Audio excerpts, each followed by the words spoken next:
Good afternoon. Today is April 23rd, 2020, and while we're hunkered at home in these unusual times, something came to my mind and it was color. I'm sure you all are staying at home going like, should I make a change or not? So with that in mind, I thought I would have a conversation with a dear colleague and friend of mine, and I'm honored to have her on this conversation today, Shea of Shea Interiors, an award-winning interior design business based out of Fairfax, and she services both in home interiors and business interiors. And let me also tell you, she's been featured all over the place. So without any further ado, let me introduce you to June. June, good afternoon. Hi, Adrian. Thank you for having me. I love to talk about color. I know you do. That's why you're on today. So my first question for you is, if you were meeting a client today, what would you look for in order to determine what color palette you were going to use on a project for them? Well, what always drives me is because I create personal interiors. I want things to be personal. So I would ask them, what inspires them? Do they have favorite colors? Do they have a painting or a particular rug or something that they love? And from teasing out that information, then based on what they tell me, then I can help them create a palette that is going to be a feel-good space for them. That's great. And I also wanted to know, since we're in these unusual times, does color affect mood? Yes, which it really does have an impact on mood. It has an impact on your productivity. It has an impact on your ability to relax. And so if you look back in history, why did they always paint baby rooms pale blue or pale pink? Mm-hmm. Because those are sedating colors, and they calm you. And in a lot of psychiatric hospitals, the walls are pale pink, and that is because that is a very calming color. So yes, it does impact your psyche. So a lot of times I'll ask clients, how do you want to feel in the space? Would you like to be energized or would you like to be calmed? So if somebody wants a happy color, then I would say, well, let's use yellow. If they want something dramatic and energizing, perhaps red.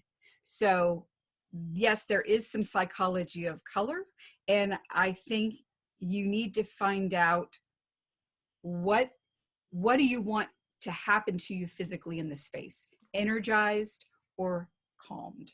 Wonderful, wonderful. So also, I'm sure that everybody wants to know, and if they haven't read about it yet, what are the 2020 colors of the year, and how do you think would be best, how would you go about applying those colors within a project? Okay, so I just got back from the International Builders Show and the Kitchen and Bath Industry Show.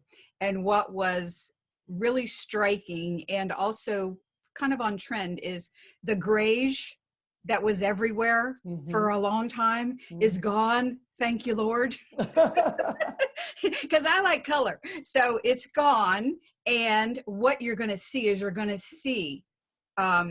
crisp neutrals with pops of color, and the new trend toward that is navy is everywhere, and the Pantone color of the year is classic blue.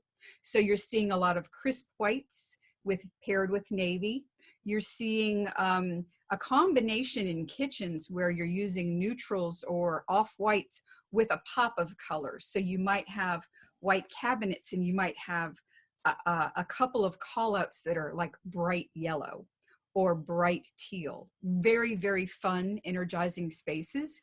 But the new color palette moving forward is going to be blue, fuchsia, saffron color, which is kind of like a mustardy color, some olive green, some merlot, cinnamon color, and the reds are orangey reds.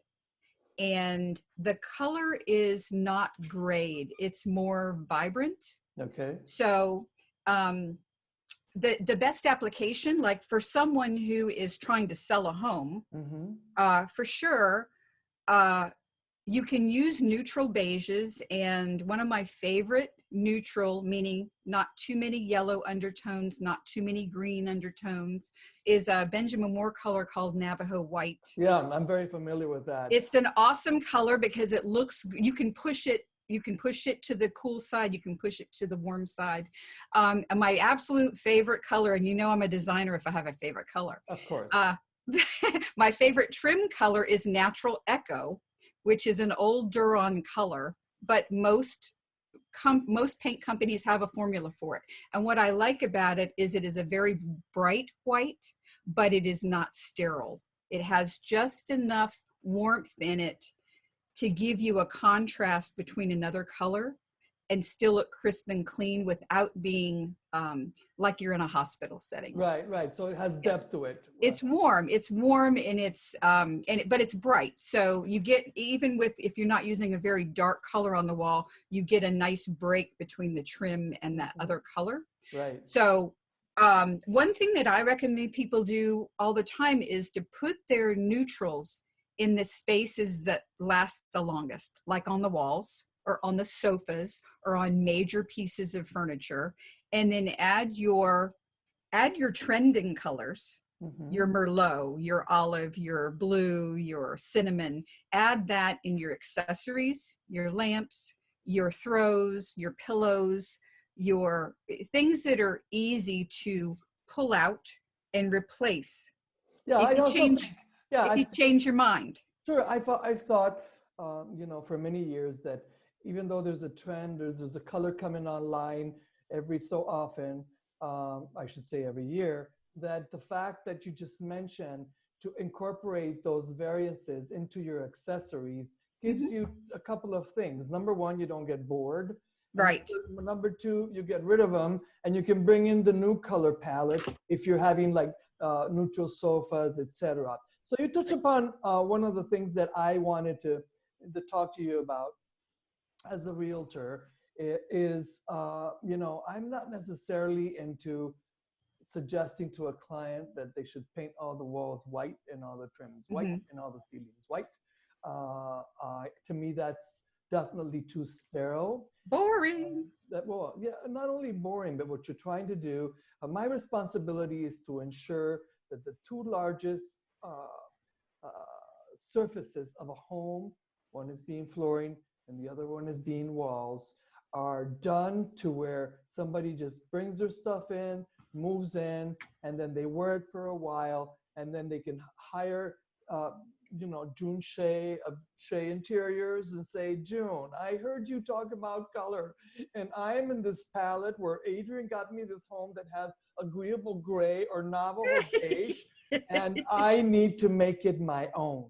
So, I wanted you to give me an idea of what to suggest to clients that are looking into selling their home sometime this year or next year as to what to do with their walls. Okay. So when you're trying to sell a home, you're basically trying to appeal to the masses.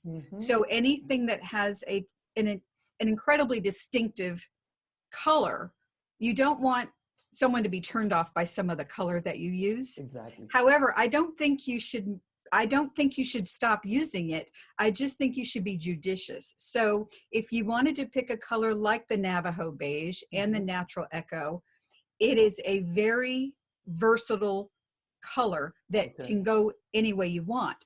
But you can use some pungent colors, or like a nice cobalt blue in a small space like a bathroom if you wanted to make, if it has a pedestal sink and a toilet, it's not very exciting. Right. You can add some pizzazz with color and you can make it a very dramatic space just by paint, and paint's cheap. So, you're making a big dramatic statement without changing a lot of the infrastructure. Absolutely. And, I do like, to me, the powder room, as a realtor, the powder room is my favorite place because you can do something crazy.